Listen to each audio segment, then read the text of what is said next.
I don't think hell exists. I happen to believe in life after death, but I don't think it's got a thing to do with reward and punishment. Religion is always in the control business.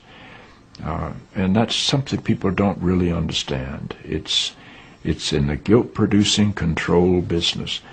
And if you have heaven as a place where you're rewarded for your goodness and hell as a place where you're punished for your evil, then you sort of have control of the population. And so they create this fiery place, which has quite literally scared the hell out of a lot of people throughout Christian history. Mm-hmm. And it's part of a control tactic. But wait a minute, you're saying that hell, the idea of a place under the earth or somewhere where you're tormented for an eternity, is actually an invention of the church? I think the church fired its furnaces hotter than anybody else. But I think there's a sense in most religious life of reward and punishment in some form. The church doesn't like for people to grow up because you can't control grown-ups. That's why we talk about being born again.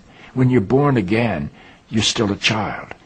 The people don't need to be born again. They need to grow up. They need to accept their responsibility for themselves and the world. What do you make of the theology, which is quite prominent these days in America, which is that there is one guaranteed way not to go to hell, and that is to accept Jesus as your personal Savior? Yeah, I grew up in that tradition.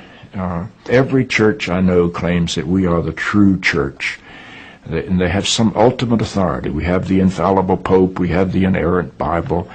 The idea that the truth of God can be bound in any human system, by any human creed, by any human book, is almost beyond imagination for me.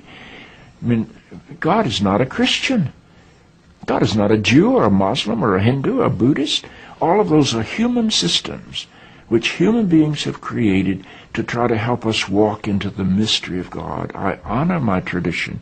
I walk through my tradition. But I don't believe my tradition defines God. I think it only points me to God.